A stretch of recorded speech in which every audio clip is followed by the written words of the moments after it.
Hey everybody, welcome to Brunch with Bigfoot Michigan Rob. I'm your host, BMR. As always, I'm joined by the bearded one, Tex.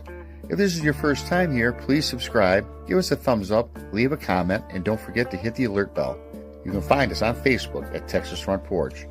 You can also reach us by email at paracryptidencounters@gmail.com or by text at 972-559-0988. Don't forget to subscribe to YouTube's Bigfoot Michigan Rob. If you enjoy our content and would like to support us, the Super Chat is always open, or you can Venmo us at symbol at Tex617. Thank you and enjoy the show.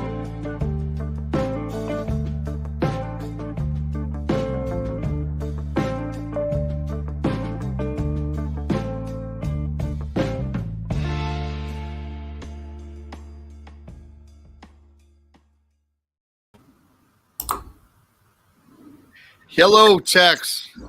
Howdy. How the devil are you, man? That was a great birthday celebration last night, I gotta say. Whole day yesterday. And for those of you who don't know, I turned 55 yesterday, and the old double nickel. And the whole day after I got off work, and even the day at work was cool. Didn't get into anything too heavy, that type of thing. And when I got off work, my wife called me and she said, "Hey," she goes, because we were going to go play bingo. We're going to meet her sister up there and everything, which is cool. And so she calls me and she says, "Hey, don't worry about it. I'm going to pick up food and everything, and we'll just meet me up at the bingo hall." I said, "Okay, cool." And that's nothing out of the normal. She'll grab some tacos or some burgers or whatever, and we'll just meet up there. And because, sometimes she works late and all that kind of stuff. So I said, all right. So I cruise up there. I walk in the damn bingo hall. There's my wife sitting there with Bob Van Buren, and there's birthday balloons tied to a chair and all this barbecue spread out for barbecue sandwiches, potato salad, and all that kind of stuff, and a big old cake with happy birthday on it. And I walked over there, and I had a probably grinning ear to ear, and I said, "You know what? It's been almost 30 years, and I'll be damned if you still don't surprise me sometimes." So it was really nice. And then we played bingo, had a good time, and I run home and we had from an insider's point of view, from the inside looking out, all of us that were in the show last night, was very frustrating for us. But it was from the comments that we're getting and everything, and people loved it. We were falling all over ourselves. Nobody could get anything right. Nobody could talk. The only one that had their crap together was Jessica. And that was, of course, the big announcement and everything. Jessica Jones is now part of the team. She's going to have her own show on Friday nights on our channel. She's going to remote view cold cases and true crime and allegedly in cases that allegedly involved cryptids and stuff. It's going to be awesome, and I can't wait.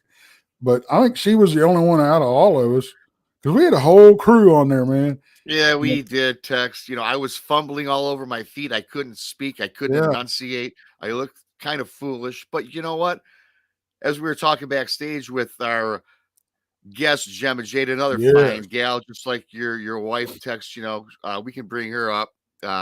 And it was just this thing that the energy was there, and we were all excited and giddy to introduce Jessica, and it happened. But you know what? It's probably one of our most popular shows as I look at the ratings. And anyways, enough of that. We're going to move on because, again, we have a great guest. For those of you that don't know Gemma Jade, we'll let her talk on herself. But, hey, she's into true crime. She does oracle readings. She's spoken with the devil. She's even seen Glimmer Man from afar. Welcome for the very first time, Brunch with Bigfoot Michigan Rob on Texas Front Porch, Gemma Jade. What is up, everybody? First and foremost, I see a lot of my crew in here, and I just want to apologize. I didn't put my face on, and so this is what y'all are getting today. But you all know what I look like. I am so excited to be here, guys. Thank you so much for having me. I've been really excited for this. I really have. I've been pushing it out, and I'm so glad to see people showing up for me and for us. My cousin Michael Haywood in the house.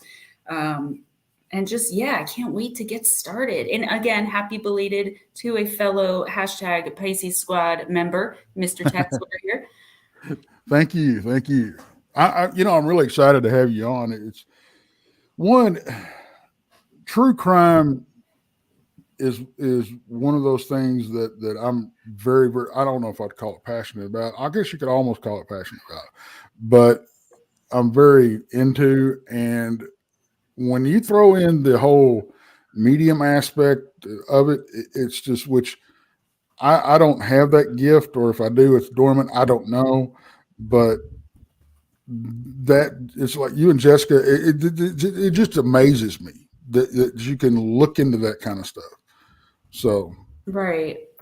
Yeah, it took me a long time to come to terms with it. I have a father who, it's not that really he's a non-believer. It's kind of that it just really freaked him out. And I definitely get it from my mom's side of the family mostly. She's Cherokee. And it's not that I couldn't talk about it, but I remember my dad's reaction when I would. And then, growing up, I'm not Catholic anymore. I'm born again Christian, but growing up Catholic and that whole turn or burn, everything was evil.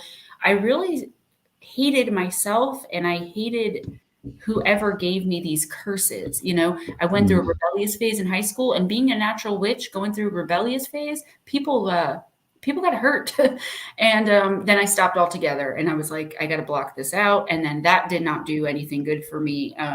So finally, being on YouTube for about a year, a little bit more at the time, I started meeting people who were psychic and they would talk about it, and people who could do the things I did and they would talk about it.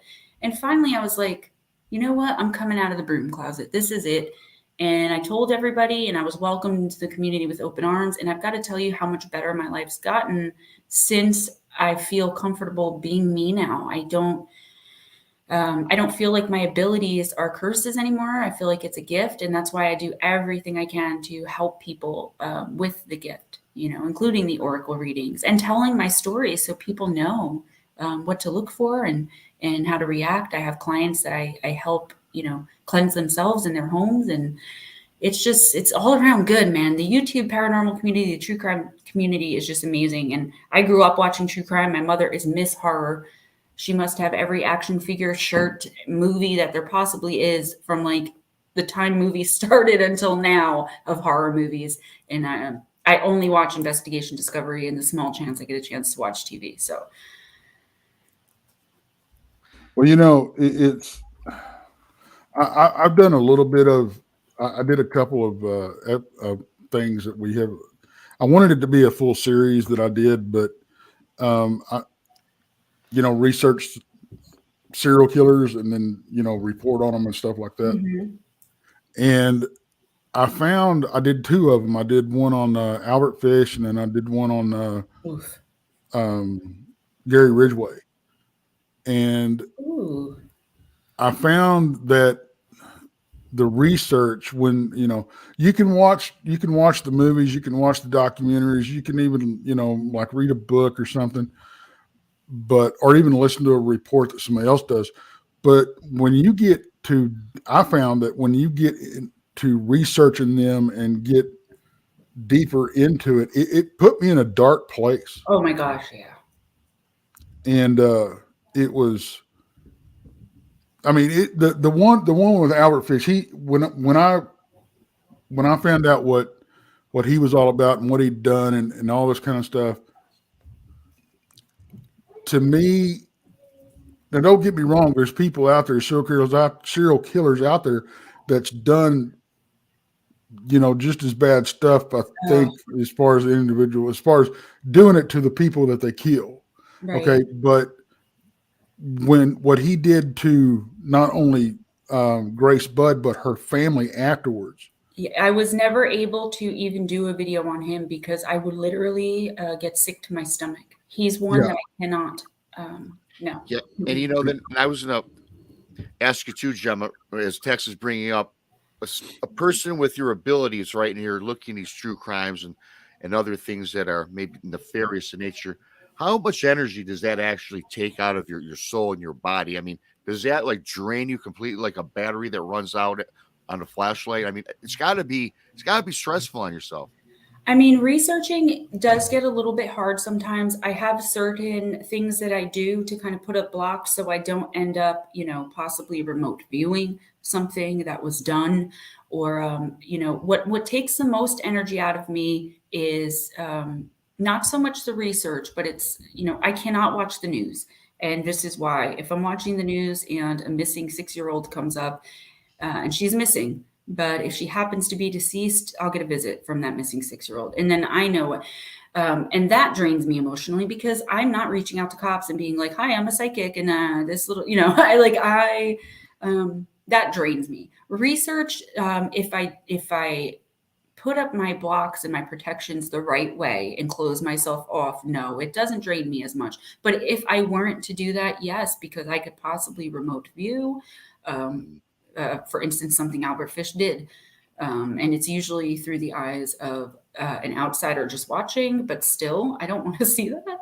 So that's one of the reasons I got out of true crime. If you notice, my channel starts off with a little bit of addiction and recovery, which is how I got into this.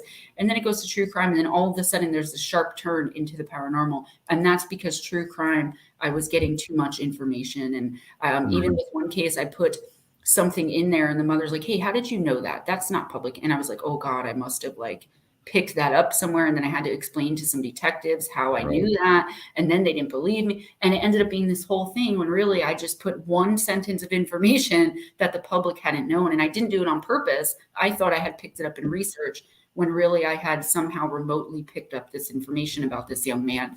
And it was actually who the person they were looking into as the killer was. So I could have messed up their whole investigation. And that kind of pulled me out of it. I was like, I can't do that.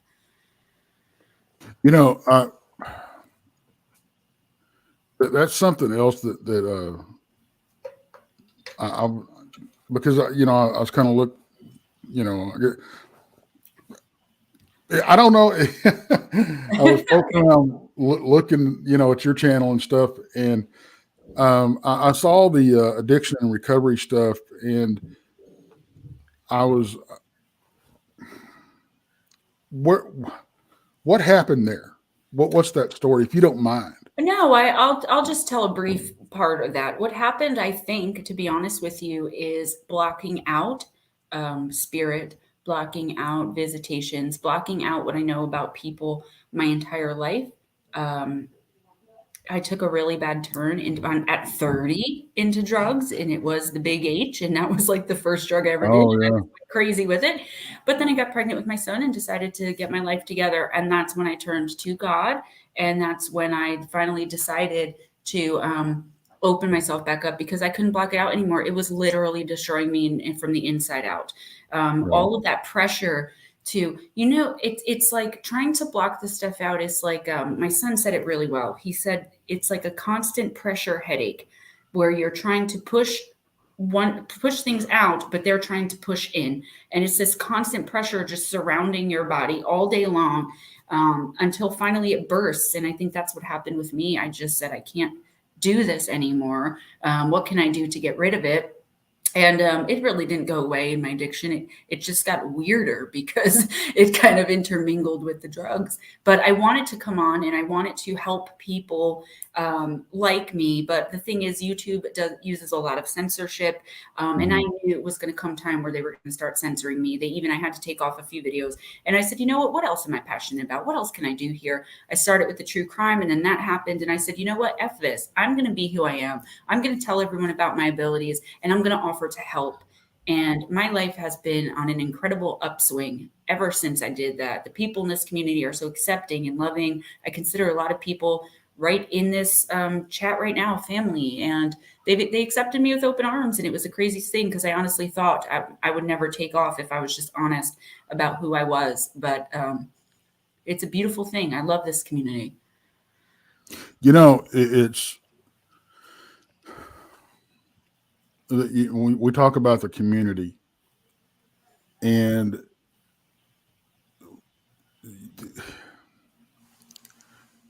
we couldn't have a better bunch of people that support us. Mhm.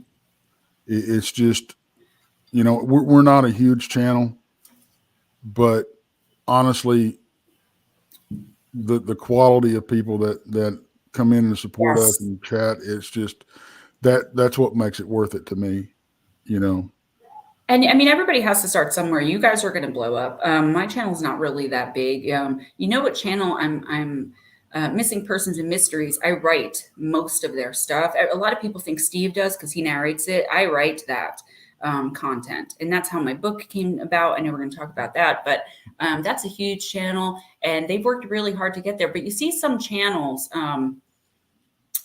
in this community that don't really have much substance. They don't really bring much to the table. And this is not a judgment or an indictment on them, do what you want to do. And they get so many people coming in, but nobody's learning or gaining anything from the channel. And when it comes to my channel, I'd rather have 2,500 for the rest of my life and have those 2,500 come to my channel for substance and meaning and help and friendship and understanding. Do you know what I mean? To put something out there into the world of substance and value, rather than have 500,000 subscribers and I'm talking about my eyelashes. No Right. offense to any of those people, but I think you understand what I'm saying. Yeah. I would never, try to offend or judge anybody, but for me, I understand what you're saying. I would rather have substance and something to offer and to help the world and the people of the internet than just have a whole bunch of people fawning all over me. I'm not in it for the money. I'm not in it for anything other than to help. Yeah, and Gemma too, that's awesome because that's what our channel is all about. We don't want to be the biggest of the best. We want to put out good quality content and this show is about you today, right? And you can speak on whatever you want. You wrote a book. I kind of knew you wrote one just from following you a little bit. Why don't you, but hey, you know what? This is about you. This is your platform. What was that book all about? If you want to talk about that to our guests, I would because love to. this is going. Yeah, absolutely. Go ahead, Gemma. What I first want to say is about that book. When I was a young girl, because of all my gifts, I was kind of the weird kid. I would know things about people and then accidentally say them.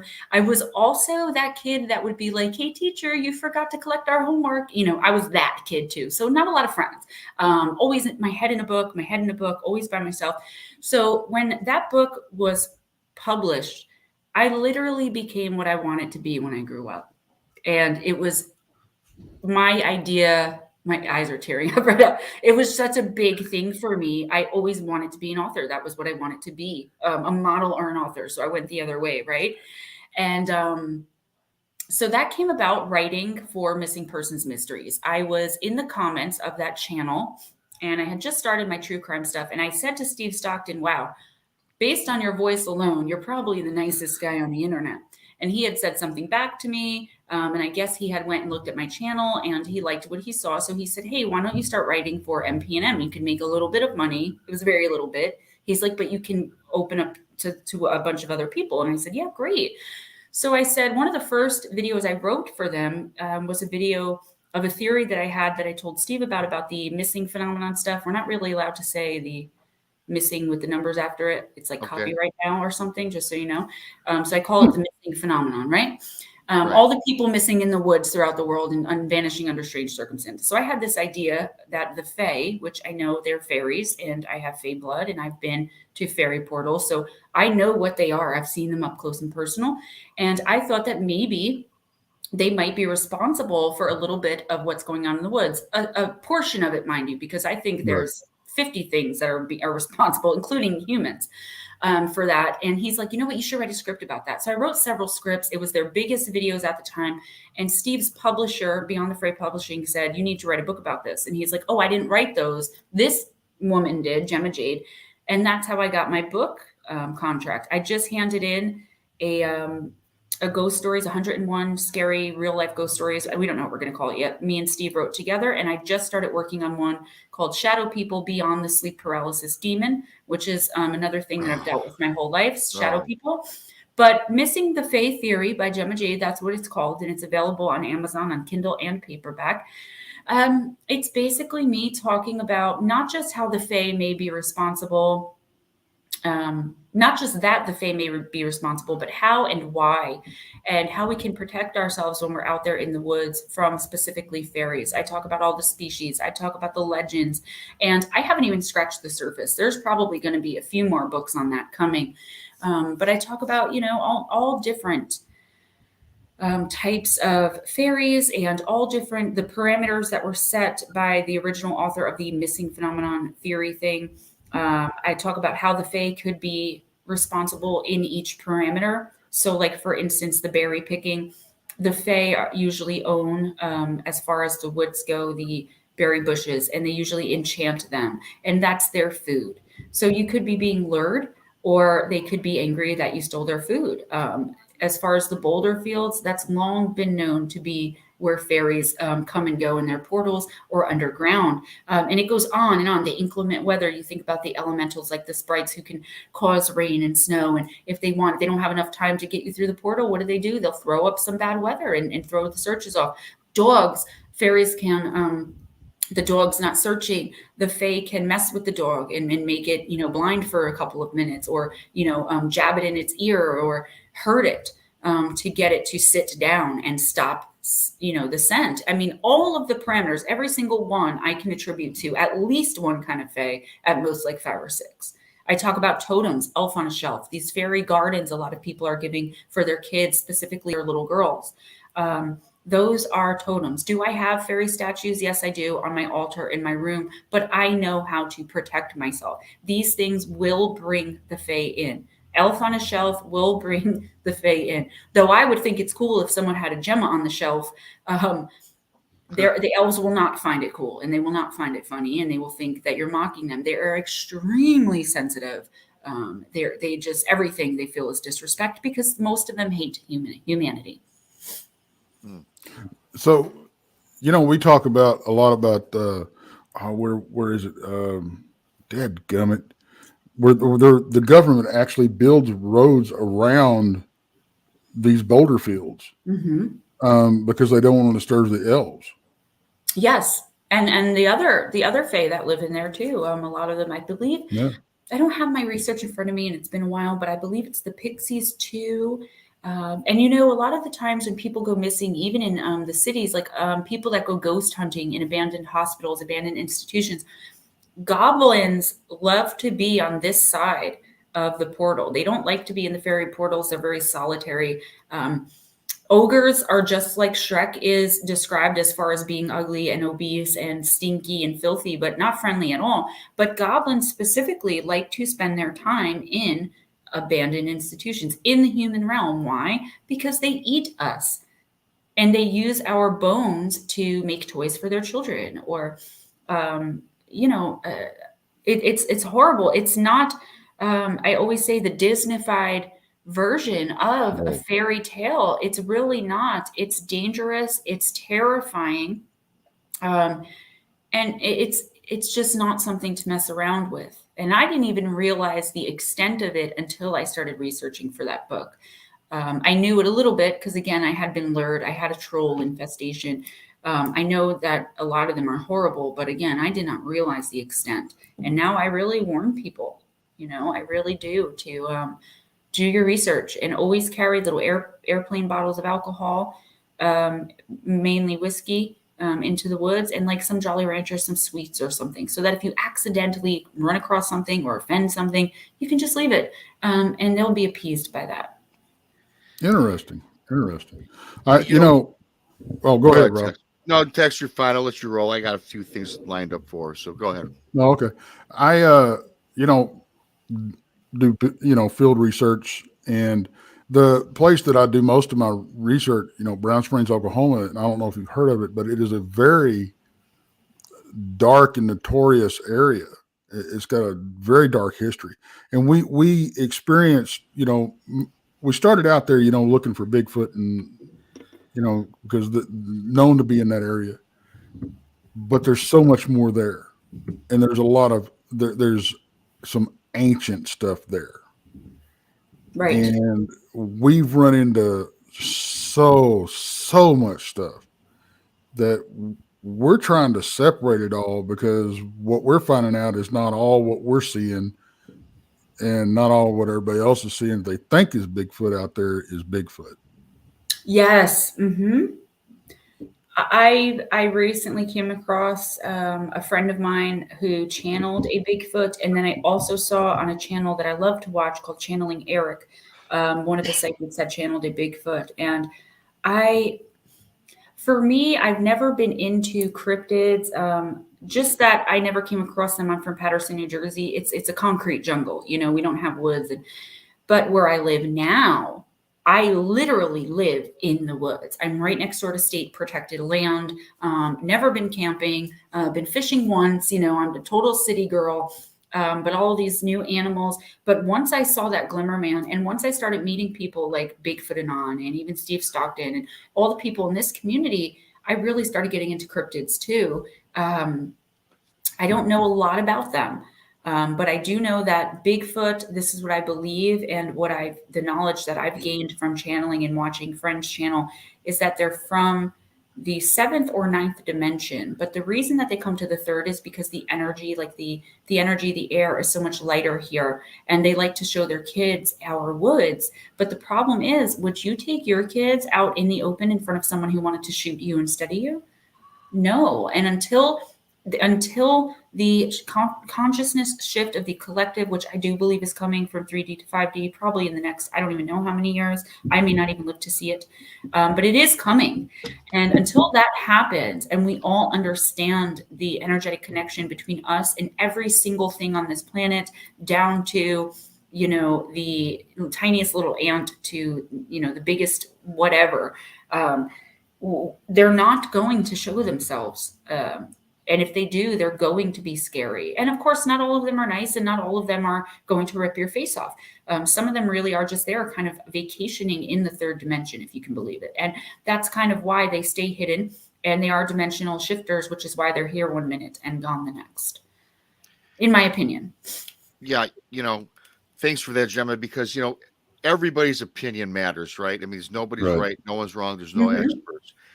And much like yourself, who's new with your interest in cryptids, Tex and I are kind of new with what you are all about, right? And there's one thing that I think our guests would love and our audience would love to hear, which I would love to hear again. I heard it once. Can you tell us about your encounter with the Glimmer Man?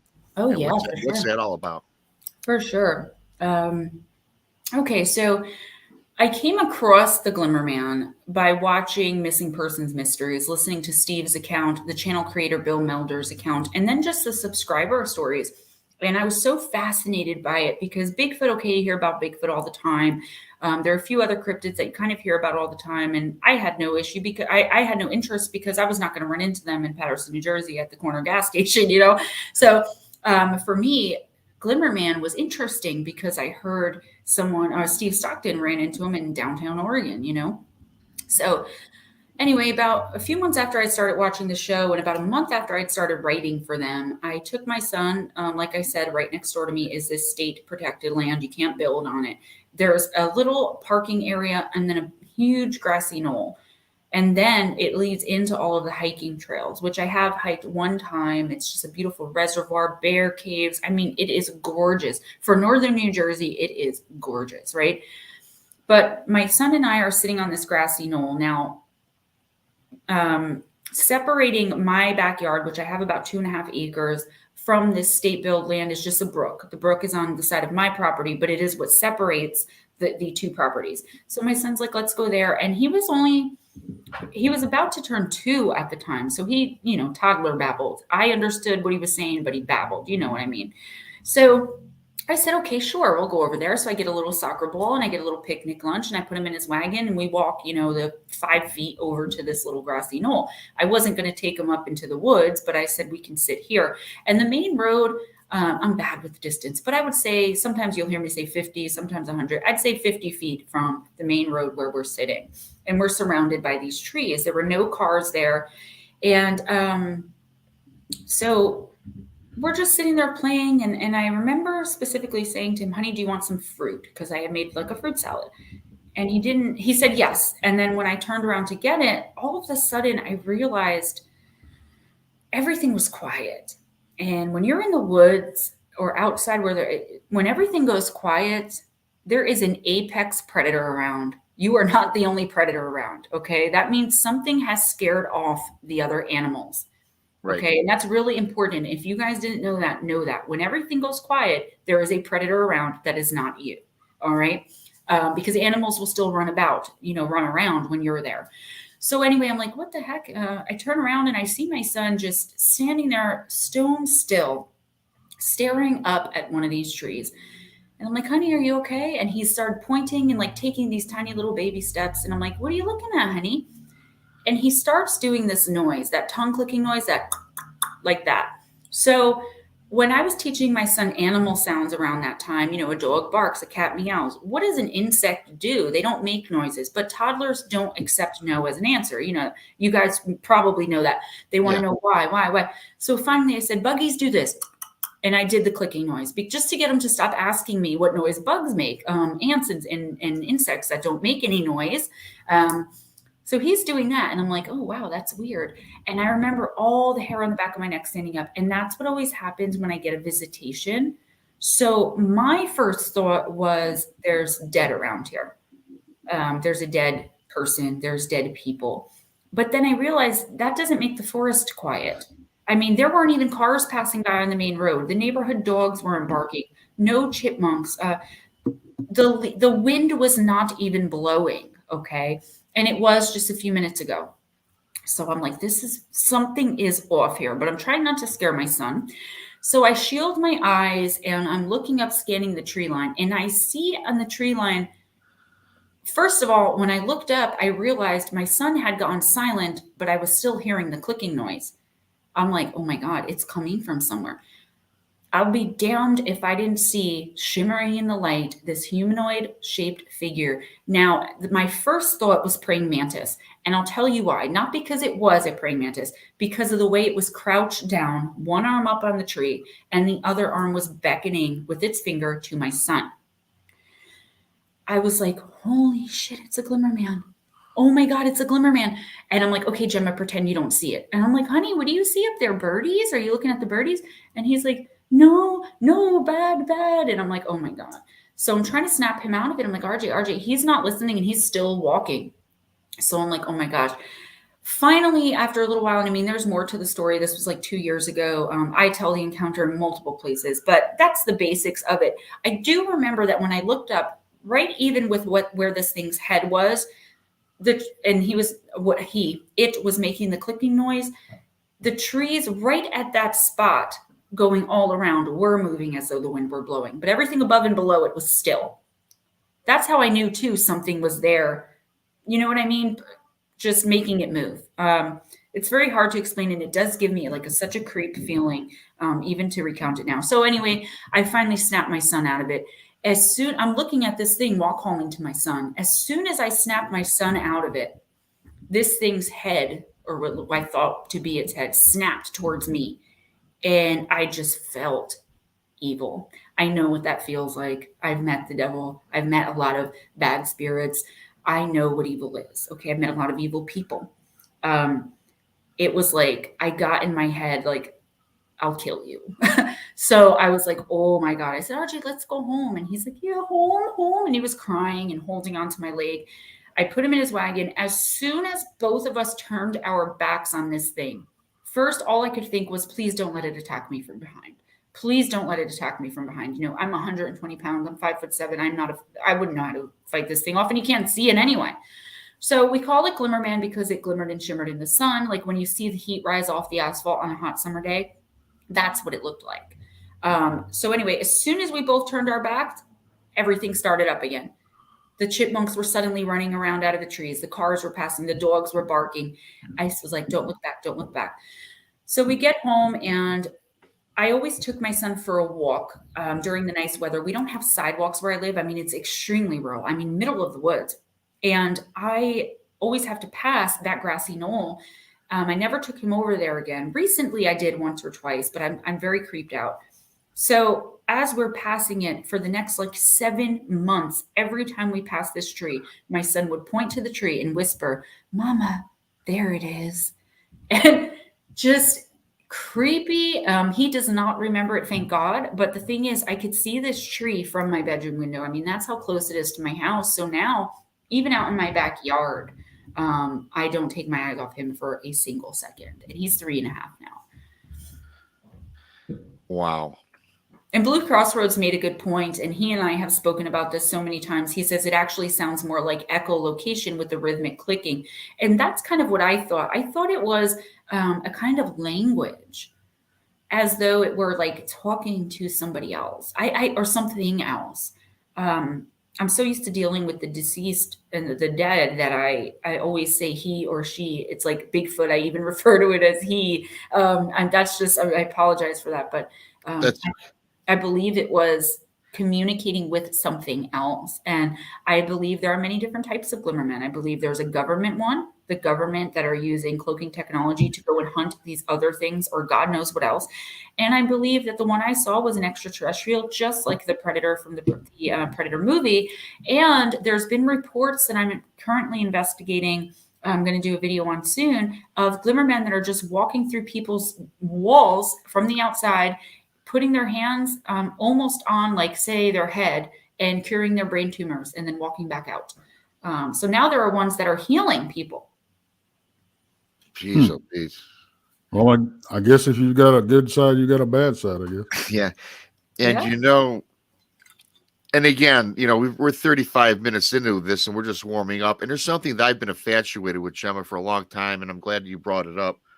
And it's not that I'm infatuated as a love of mine, but you mentioned that you've spoken or had an encounter with the devil himself. And you know what? That just, man, I looked into that just because I was interested in both heaven and hell.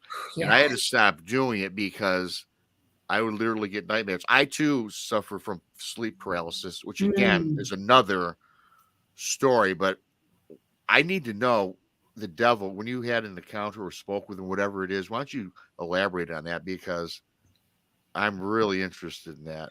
Sure. Well, one of the things you have to know, I'll just say this quick, Tex, like you were talking about going to a bad place when looking into serial killers. Whatever you're looking into, if you're spending too much time immersed in it, you'll bring it to you. That's why you'll see me do a video on demonic possession and I won't do another one for 6 months. So just putting that out there for you guys. If you're looking to research something, don't become so enmeshed in it that it takes over, especially if it's something with the devil or demons. Okay. That's just a disclaimer for you all. So, because it's happened to me and I've almost been possessed multiple times. So the most recent encounter with the devil, which is the most vivid to me and the one that I talk about the most, is I was laying in bed sleeping and I had this nightmare. Someone was calling my name, my real name, and I got up and I'm following the voice. It was before my son was born, before I even knew I was pregnant, actually, and I followed the voice out downstairs, out of my bedroom, through my 3-season room and out onto my back deck. As I stepped out onto my back deck in the nightmare, I had on, my pajama pants and my socks. And it was fall. Was it the fall time? No. Oh yeah, it was. It was the fall time. And I look over and I hear very eerily, we'll just say Gemma. It was like, Gemma. And I'm thinking again, spirit. There's a spirit outside calling me. Then I look by this tree that's, 5 feet from me. It's very close. And I see this, I would call it a quote unquote man, dressed literally in a 3-piece tux with the tails and everything, with one of those flashy canes. I mean, typical image of what you would think. I was about to say, just like I'd imagine. Yeah, go ahead. But the thing with the face, right, was that it was constantly shifting and changing from like ghoul to ghoul to devil to ghoul to ghoul. It was, and then regular man. It was, I couldn't clearly see it. And that's in my head how I put together, that's right, Gemma, you're dreaming. And he said something to the effect of like, we meet again, and this time I'm here for him. And I had no idea what he was talking about. It was a dream. And then he said, he started listing things that I've never even said out loud, just things at that time, just coming out of my addiction. my deepest, darkest desires, things that I've never told anyone, things that I wanted. And then regular things, like obviously to be independently wealthy and, for money and all these regular things that we want. And he said, I will give all of these to you. Now, remember, I'm a born again Christian since 2016, and this has been happening ever since. If you bow to me. And I didn't respond. I just turned. There was more conversation, but as time goes by, I've lost a lot of it. I just turned from him and walked back in my house. And I heard this animalistic, like no human can make this scream, this animalistic scream. I didn't look back. I went back up to bed. I jumped up in the morning out of this dream. It was dark outside, typical full moon. I mean, it was something right out of a horror movie. So obviously it was a nightmare, except when I stood up to get out of bed to go have my coffee, I had leaves all over my socks, and the door to my 3-season room, which leads to the back deck, was opened. My husband was still asleep. I lock every door. I am meticulous about doing that before bed. And there's no way. I had actually stepped through this door and out onto the deck and had this encounter. I know I did. And it wasn't long before I found out, of course, I was pregnant, and he was talking about my son. When he said, this time I'm here for him, I knew it. And my son is, my 3.5-year-old is just incredible with spirit and what he sees and what he senses. My stepfather recently passed due to that stupid, damning disease we cannot allowed to talk about on YouTube. And he has conversations with him all the time. And he just, he's special. And I feel like that's why Satan wanted him. It's scary even thinking about it. Yeah. Especially with my faith the way that it is. Something like that really shook me. And that was before I came out of the broom closet, like I call it, and really started dealing with my abilities again. It was a while before that. It was absolutely terrifying. Yeah, Oh, I'm getting chills. I'm chilled. Text I can't even imagine.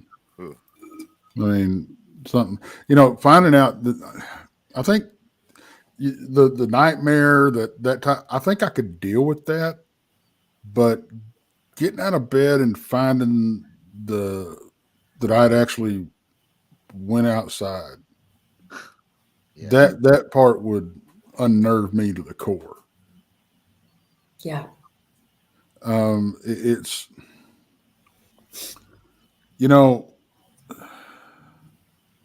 it's I know it's scary and all this kind of stuff, but the fact that you turned away and walked off says a lot about your faith. Right. Yeah. All I kept thinking in my head, to be honest with you, at that time, it's not trying to get religious. I never do on YouTube, but the only thing that kept going through my head was every knee shall bow, every knee shall bow. And I feel like he knew that's what I was thinking, which is why he asked me to kneel.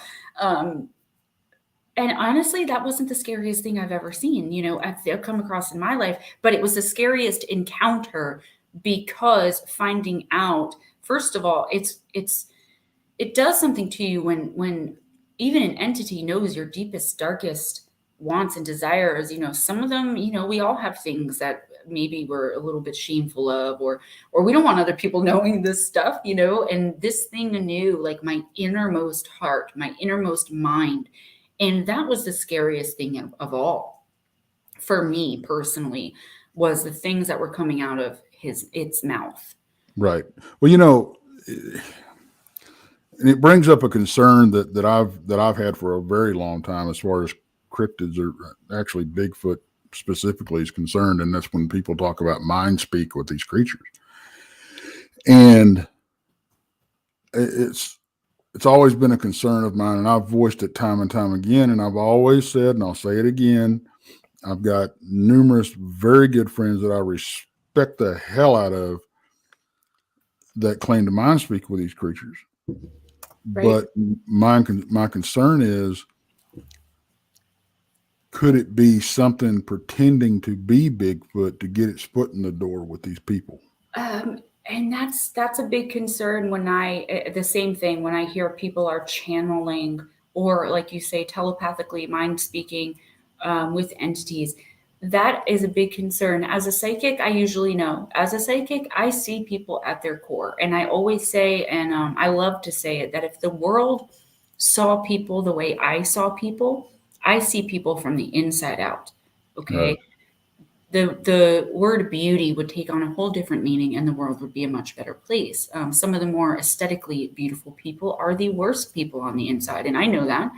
Right.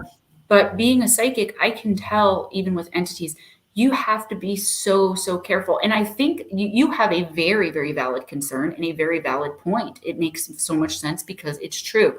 A demon will almost always come to you in the guise of a child. Why? Because we are so programmed to want to help children. My first encounter with this was when I think I told the story on my channel, The Demon Claire. I was 9 or 10. My parents had just split up. I went with my father. My sister went with my mother. I was lonely. I told you guys I had no friends. I had all these weird abilities. I was dealing with a lot. And a little girl came to play with me in the new house. She said she had lived there before. And until I found out when she took me in the woods one day that she was a demon that was summoned years ago by some teenage kids, and she was out she was out for a soul, which is what she was promised when she was summoned. She was actually a terrifying demon, and that's how I realized that. I learned that lesson early, but it's very valid concern, and I always tell people that you need to watch if you're dealing with something of the unknown, an entity. I wouldn't even, if you don't have experience or know someone who's experienced, I wouldn't even give it attention, because you can get yourself or your home or someone you love possessed quicker than you can blink. And once that happens, and it takes a long time. I'm dealing with a djinn in my mother's house right now that I feel is trying to overtake her, dealing with the loss of my stepfather. She's not herself. She's emotionally vulnerable, which is why I'm spending my weeks at my mom's. Right. And I feel like that is what it's trying to do. But I threw some selenite under her bed. And so far, since the selenite's been there, the activity has moved into my room, which I'm okay with because I can handle it. You know, my mom is a Native American old ancestral medicine woman, but she refuses to open to that. So I think this demon, this djinn knows that, and therefore is preying on her big time. Yeah, I've always felt, especially like that area that we research is so packed full with different paranormal entities and stuff, and evidently some very dark and some very ancient ones, and very powerful from what I've witnessed. Mm-hmm.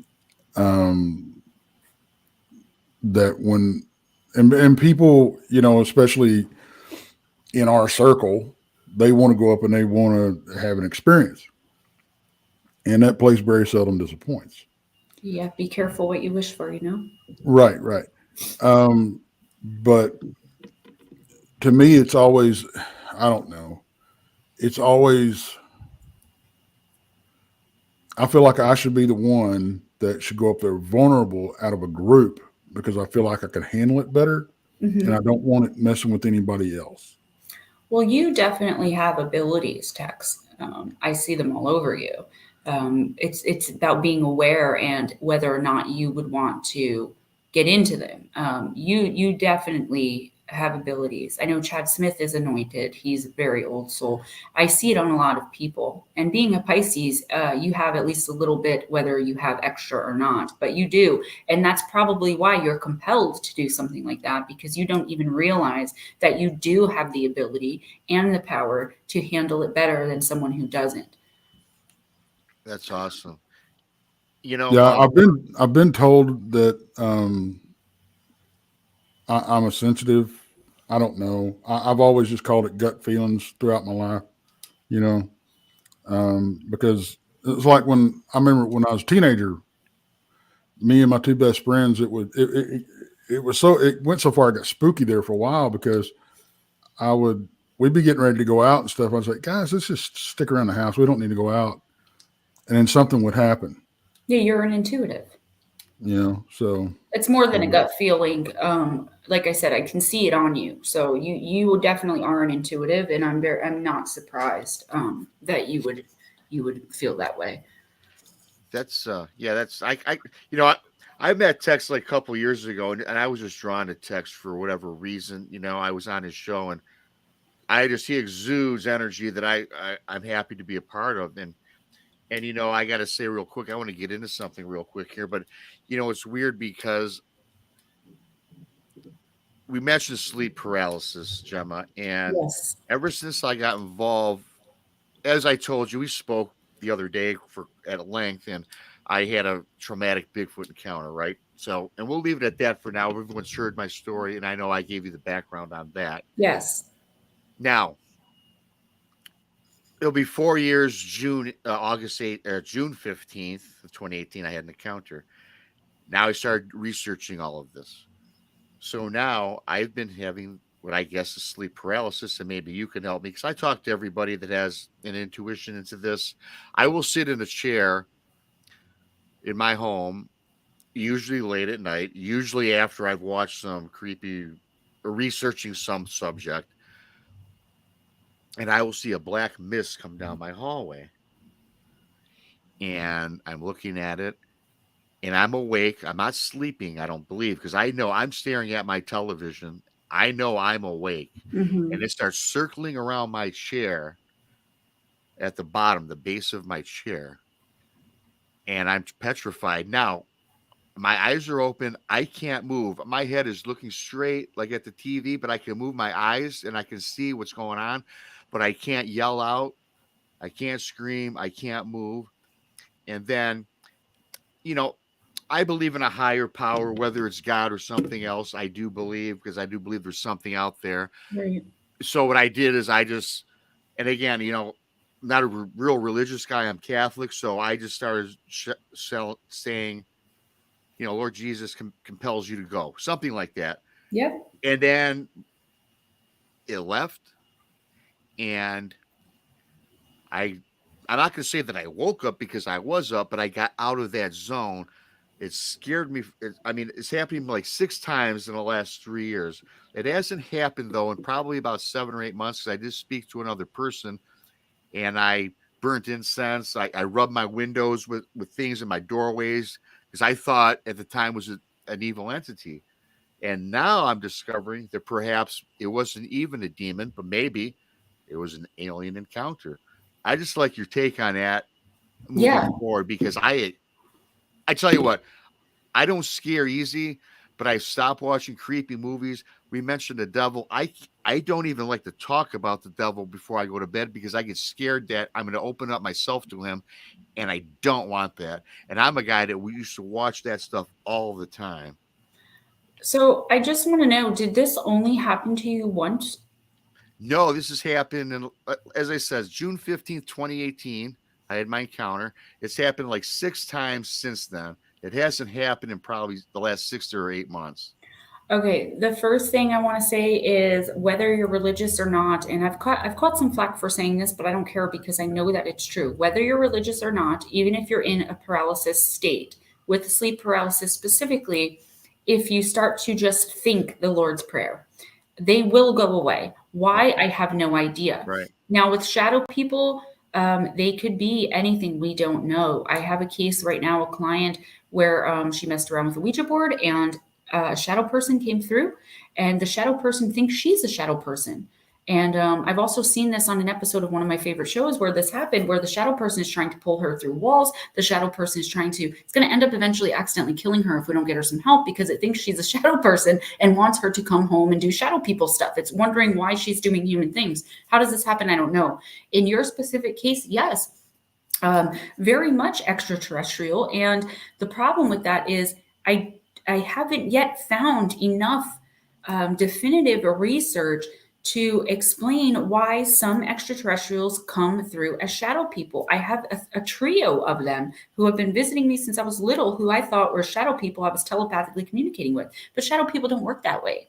Yeah. So I think what happened is, while you may have been a believer before your encounter, or partial believer, or whatever it was, watching all these things, talking about these things, maybe somehow subconsciously or consciously wanting to have some kind of experience, right? You did open yourself up to the experience.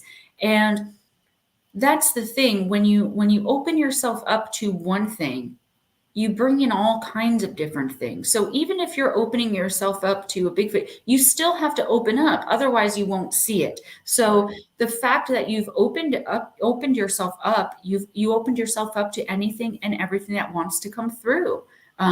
You could have possibly opened some kind of portal. People can be portals. And I know a lot of people don't believe this, but people that have a certain amount of energy that you can put out there and really make yourself have an encounter. Someone just asked, I think it was Blue Crossroads, which was a really good question. Did it occur at the same location? The encounter and then the shadow person? No, right? Because the shadow person occurred at your home. My home, right? Yeah, and the encounter obviously was in the woods. Well, it was in Cadillac, Michigan, which is I was on a boat and saw it from the wood line. What I would say, just in my opinion about it, I believe that while you were out there in the woods or wherever you were where you experienced the Bigfoot encounter, you were open, and something else, something extraterrestrial that was perhaps opening itself up to attach to something human, just happened to attach to you. And unfortunately, just because it's been 6 to 8 months where you haven't seen it, I do not think it's gone. I do think you may have really attracted it to you. And I do think that it was extraterrestrial. And I would be very surprised if you didn't at some point in time in the future start getting some repressed memories coming up. That's what I would be concerned about in your case. When shadow people are just shadow people, I believe some are time travelers. I believe some are extraterrestrials. I believe some are demons. I believe they run the gamut of what they are, how they appear to you, right? But when an extraterrestrial, in my opinion, appears to you as shadow, it's because they don't want you to see what they really are. And they don't just go away. Well, thank you, Gemma, for that. Now I'm absolutely terrified. I don't want you to be terrified, Rob. I want you to be prepared. Yes, I'm prepared. And you know what? It is what it is because that's what we do now, right? And I'll take all comers, right? And do what I got to do. And I thank you for that. And yeah, I've heard that. You said that. Other people have said it. And it's just so mind-blowing that we can experience these things, right? I mean, I didn't experience Jack until I saw a Bigfoot. And now I tell you, I think about things. I saw ghosts. I remember now, and I'm manifesting these things. When I was a little kid, I saw what I thought were ghosts on my wall. And it was funny. It was a ghost that looked like a person with a sheet over their head with black eyes, right? But now that I look back into it, that was actually something. That was an apparition. And this all is starting to come back to me after having an encounter. So I do believe that something did latch on and it's opening up my mind in a different area, which is scary, but fascinating really at the same time. Wouldn't you rather know than not know, Yep, and that's what I was trying to say before. When I tried to close all this out, it did not end well for me. I never did drugs. I never drank. I was literally a good girl, but I was one of those people who judged others who did.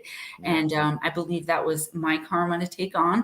But also it drove me down this crazy path of like, I could have literally died every single day, but for you, yeah, I do think, why did it appear to you as the Casper the Friendly Ghost looking thing? You know why? Because that's how you would have recognized it as a ghost and how it would get the most fear out of you. Shadow people have a tendency to feed. Okay, that's what sleep paralysis is, in my opinion. They feed off of your fear.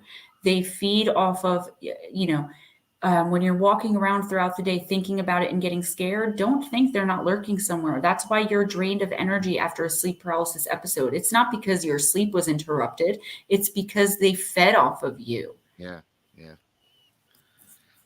So I've got a question, Jenna. I had a paranormal experience, 2005-ish. And we lived in a brand new house, was the first ones to own the house. And we started having little stuff happen, hearing pitter patter little feet upstairs and all that kind of stuff. My wife had her name called. And so one night, the first encounter that I personally had, it was during the day. I was working nights at the time, so I was up and I was cooking me something to eat. I was in the kitchen, and if you stand at the stove, you look right, it looks out into the den in the fireplace, right on that wall.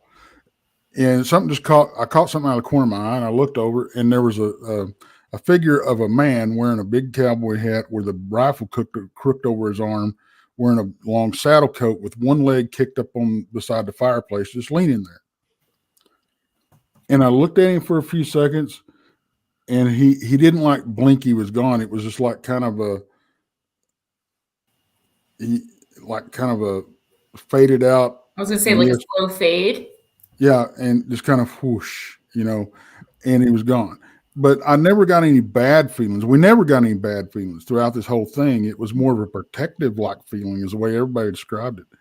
And then one night, to top it all off, this is the weirdest thing. I'm laying in bed. I was off, and me and my wife sleeping in bed, and the dog at the time slept right between us. But so anyway, and my daughter was real young, but when you got little kids, they'll crawl in bed with you, wake up, you got feet in your back, you're like, oh okay, my God, I have a 4 foot tall 3-year-old. I know, believe me. So that's what I woke up to. I'm like, okay. So I woke up, I sat up on the edge of the bed, I turned around, and I see my wife, the dog, and my youngest girl. But my youngest girl's got the covers pulled up, and all I can see is the top of her head, right? So I said, okay. So I reach over and I pat her on the top of the head. I get up and I said, well, I'll just go crash in her bed. So I walk upstairs, I turn the light on in the hallway, and she's laying in her bed. Oh. Wow. So, and I'm like, okay. I didn't freak out or nothing. I'm like, all right. So I turned the light off. I went back downstairs, went in the bedroom. It's just my wife and the dog in bed. Okay. Just let me say really quick, Lotus Girl, that is probably activity because of what's going on with your son and your husband. I'll talk to you about that later, girl. Text me. First of all, the cowboy type entity that you saw was someone ancestral on your side. An ancestor that you don't know, thinking like 10, 15 generations back from your male line. So like a great to the 10th or 15th grandfather or uncle. Okay, so that was a protective energy. Okay, I'm going to real quick. What we researched the land, because we weren't the only ones having this stuff happen. We found out in the neighborhood, and so my wife and a friend of hers, they started researching the land. What they found out was there was a cattle drive that was coming through there, and they had camped for the night or whatever, and they had a bunch of young boys with them. Mm-hmm.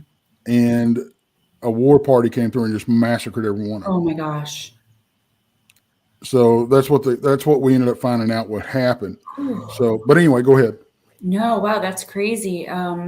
So yeah, it's weird I didn't get that about the land. I would be really careful with energy that stays like that, because even though they were massacred as innocent, that could actually make them very restless. Mm-hmm. There are some still left there. I was actually going to tell you after I discussed the thing with your daughter in the bed that you do have a lot of spirits in and around your property, even if they're not so much in your home.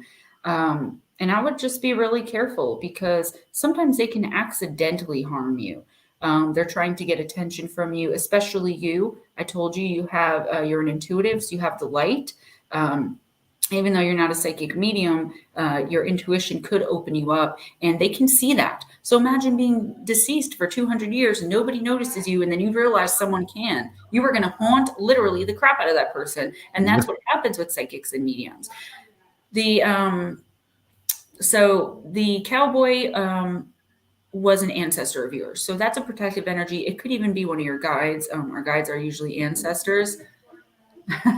Sorry, my son's trying to run in the room. The thing with your daughter being in the bed and then not, I would be extremely, that makes me so nervous. That is, in my opinion, like doppelganger type stuff. And of course, I need to talk to you a little bit more about like your house and anything else that you've. I need more time with you to really figure out why that could be happening. But your daughter, I don't know when did this take place? How long ago was this? That was about 2005, and we'd moved out of the house since then, Mm-hmm. and nothing followed us. Okay, good. North. That's good. But we did hear, because we still got friends that live in that neighborhood, and my wife would talk to them and stuff. And there's been like, last count, there was like 3 or 4 couples that had moved in that house that we were in, and they wouldn't stay long. Yeah, I'm sorry. The reason that was after we moved out and the first people moved in, they started opening up about some things that were going on, and there was other stuff going on, but it had ramped up. Like things were getting broke, cabinets were getting opened and stuff like that. And it was a dark feeling that it's almost like these things got pissed off because we left.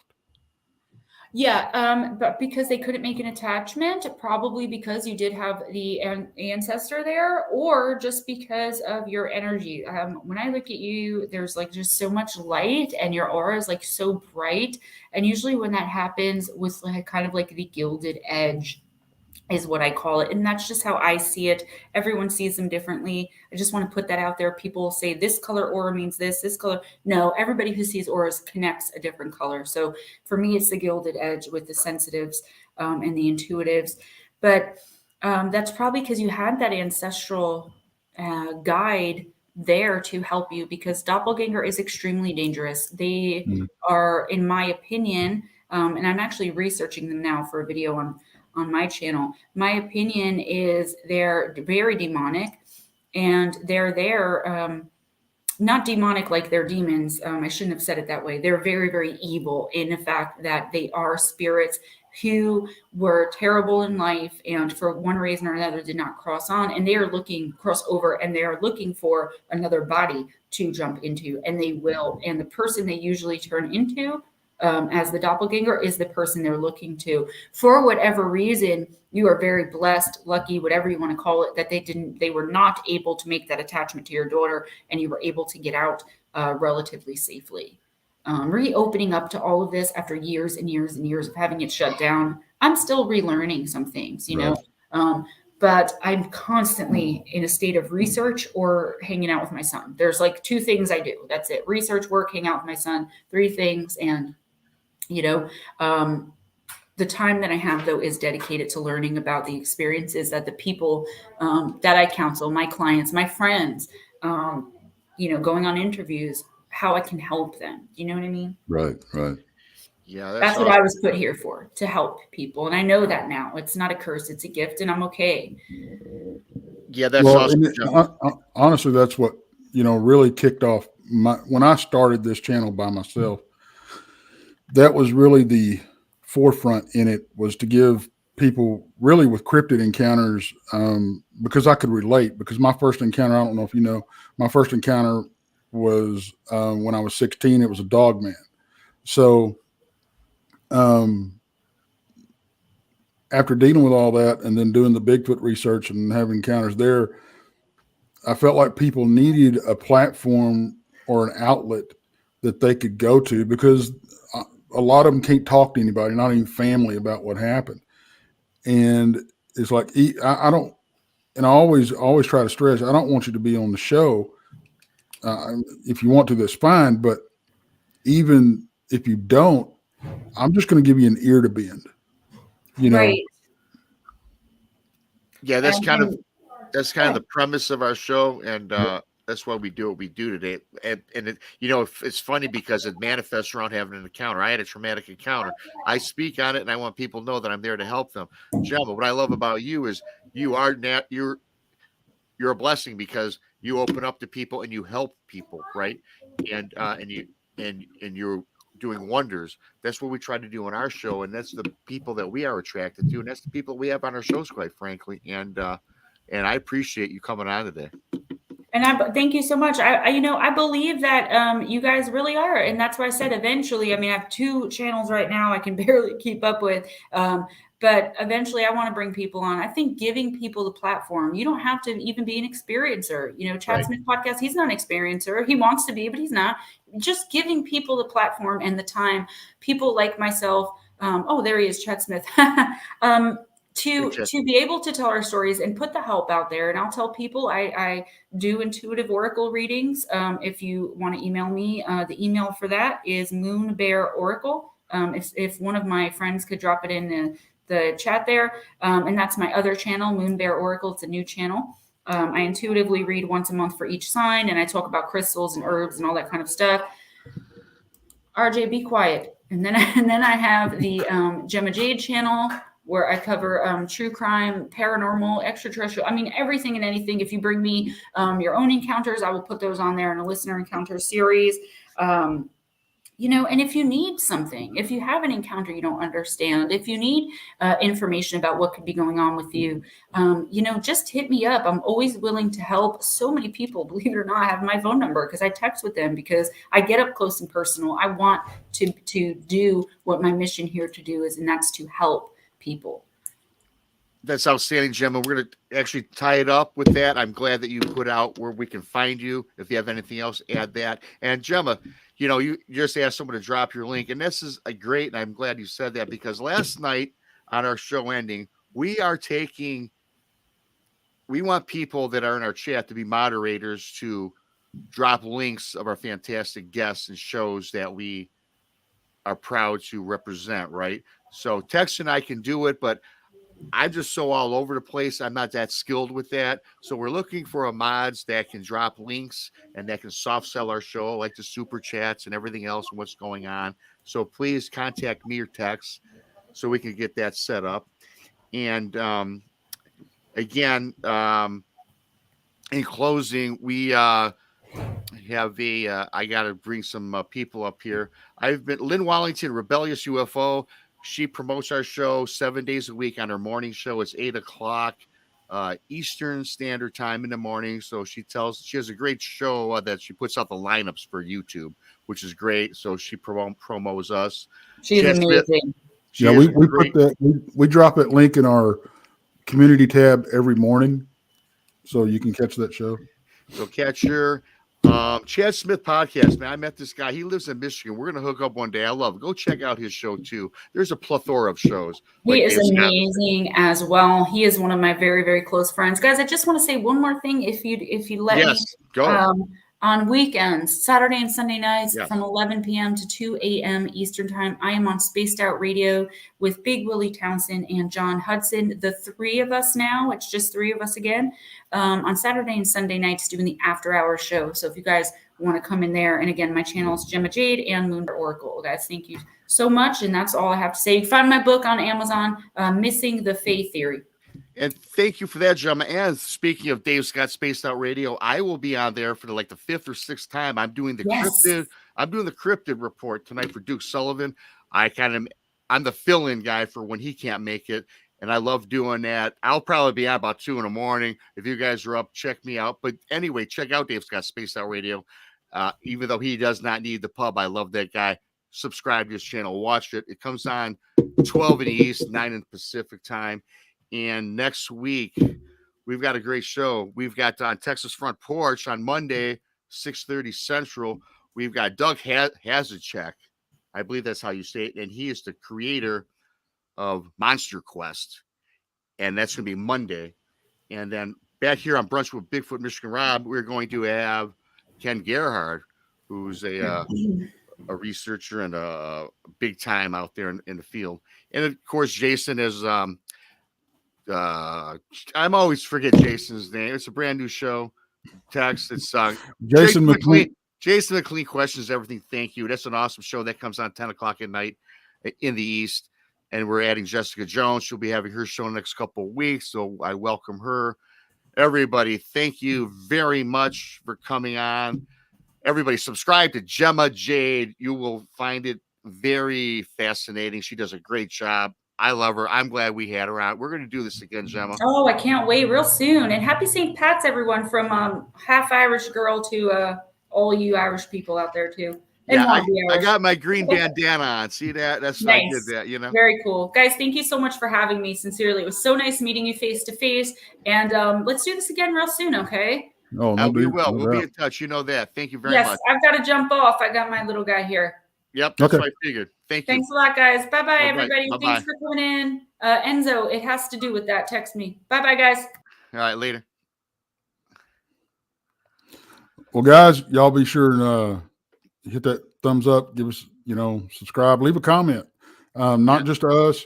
Hit Bigfoot Michigan Rob's channel up. Rob Van Buren. Go subscribe to Bob's channel. Bob Van Buren Variety. Bob Van Buren. Van Buren Variety. Yeah, that's it. He's all over the map. He's got musicians. He's got therapists. He's got all kinds of stuff. And we've even made an appearance on there, Rob. And Yes, we did. yeah. So y'all go check his channel out. We started simulcasting his stuff on Tuesdays at 7 Central. So y'all go check that out. Go check out, Jessica Jones's channel, and she's going to be, we're ramping that one up. That's going to be awesome. True crime, remote viewing the cases. I'm stoked. Yes. Yeah. And then, of course, Texas Front Porch. And then on Mondays at 6:30 p.m. Central. And then we've got, what's that guy's name? Jason Mclean. Yeah. Question everything. So, yeah, we got a lot of stuff happening. I can't wait, man. Yeah, me either. And Tex, as always, has been a pleasure. Thank you to everybody in chat. I love everybody in chat. Again, listen, hit me up at beyondbmr@gmail.com if you want to talk about being a mod that helps us out with the links and everything, because the thing would run so much smoother. We got a lot on our plates. We're now getting to a point where we're talking and referencing other shows and people that are doing the same for us. So it's a lot of work sometimes, and we kind of forget, and I hate to forget. So thank you for that. And Tex, you want to sign us out, buddy? You bet. We'll catch y'all on the flip side. Talk to y'all later.